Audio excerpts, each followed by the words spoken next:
পরিবেশ ও জীব বৈচিত্র্যের সুরক্ষায় বিশ্বব্যাপী সচেতনতা সৃষ্টি, অধিক পরামর্শ কার্যক্রম এবং এ সংক্রান্ত বহুমুখী উদ্যোগকে উৎসাহিত করতে পিরোজপুরে পালিত হয়েছে বিশ্ব পরিবেশ দিবস। এ উপলক্ষে রবিবার বেলা 11টায় শহরের টাউন ক্লাব সড়কে সচেতন নাগরিক কমিটি সনাক টিআইবি পিরোজপুরের উদ্যোগে এক মানববন্ধনের আয়োজন করা হয়। আগামী 2040 সালের মধ্যে সারা বিশ্বে প্লাস্টিক দূষণমুক্ত অঞ্চল হিসেবে নিজেদের গড়ে তোলার আহ্বান জানানো হয়। এ সময় বক্তারা বলেন, বিশ্বব্যাপী প্রতি বছর 430 মিলিয়ন টন প্লাস্টিক উৎপাদন হয়, যার 2/3 একক ব্যবহার প্লাস্টিক। বর্জ্য হিসেবে যেখানে সেখানে ফেলা হয়। এই বর্জ্য পানি, বায়ু ও মাটি দূষণ সহ পরিবেশ ও জনস্বাস্থ্যের ক্ষতি সাধন করছে। তাই সনাক পিরোজপুর প্লাস্টিক দূষণ আর নয় প্রতিপাদ্য হিসেবে নিয়ে মানববন্ধন, র্যালি, প্লাস্টিক দূষণ বিষয়ক প্রচারী অভিযান ও স্থানীয় প্রশাসন বরাবর স্মারকলিপি প্রদানের মাধ্যমে দিবসটি পালন করছে। মানববন্ধনে বক্তব্য রাখেন সনাক সদস্য অ্যাডভোকেট মোহাম্মদ শহীদুল্লাহ খান, সনাক সদস্য লুৎফর রহমান, অবসরপ্রাপ্ত অধ্যাপক শাহ আলম শেখ, খালিদ আবু, মহিউদ্দিন আকন, ইএস সদস্য পূজা সরকার প্রমুখ। এই নদীতে আমাদের ধারানি খালটি সংস্কার উদ্যোগ গ্রহণ করেছেন এবং কার্যক্রম এগিয়ে চলছে। কাজে এইটাও একটা পলিথিন মুক্তের পথ।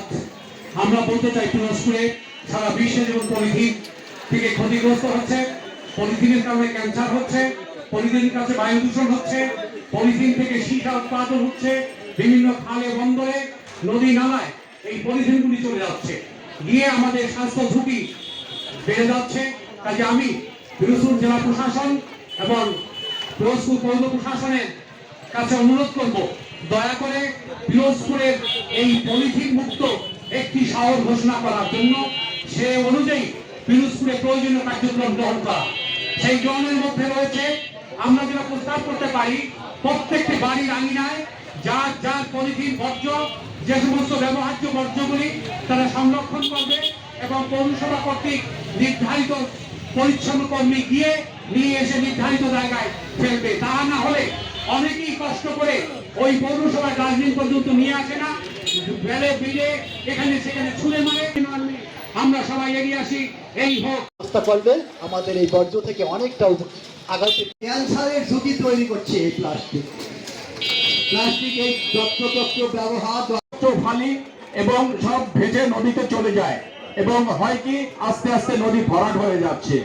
যে প্রবত্তা বলেশ্বর, আজকে এপার থেকে ওপার হেঁটে যাওয়া যায়, মাছ আসবে থেকে, কি খাবো আমরা? তাই আজকে আমাদের সচেতন হওয়া জরুরি প্রয়োজন। পাশে প্রবাহিত বলেশ্বর নদ, যে নদে এই সময় মাছে সয়লাভ থাকতো। আমি আমার নিজের চোখে দেখেছি, প্রতিদিন যে পরিমাণ ইলিশ মাছ পাওয়া যেত এই বলেশ্বর নদে, আজকে সেই মাছ নাই। ইলিশ কেন, আজকে পুঁটি মাছও পাইতে খুব কষ্ট হয়ে যায়। এর একমাত্র কারণ আমাদের এই বর্জ্য ব্যবস্থাপনা। আমি অনুরোধ করব আপনাদের সবাইকে, আপনারা টনকে টন শুধু পলিথিন আর প্লাস্টিক দূষণ এইগুলোই খাল থেকে উঠতেছে। বিশ্ব পরিবেশ দিবস আমাদের অত্যন্ত গুরুত্বপূর্ণ একটি দিবস। এই দিবসকে অনুধাবন করতে হবে আমাদের প্রত্যেককে। আমরা যে প্লাস্টিক আজকে খালে ফেলাচ্ছি, সেই প্লাস্টিকগুলো কিন্তু একসময় নদীতে গিয়ে পচে যাচ্ছে এবং সেইটি শুধু নিজেদের দিক থেকে সচেতনতা গড়ে তুলতে হবে। অন্ততপক্ষে নিজেদের থেকে সচেতনতা গড়ে তুললে আমরা এই প্লাস্টিক বলুন, বর্জ্য পদার্থ বলুন, যেগুলো আমরা নিষ্কাশনের দাবিতে আজকে এখানে নেমেছি, সেগুলো পরিপূর্ণ রূপ ধারণ করবে। সেলিম সম্রাট, নাগরিক ভাবনা, নিউজ ডেস্ক।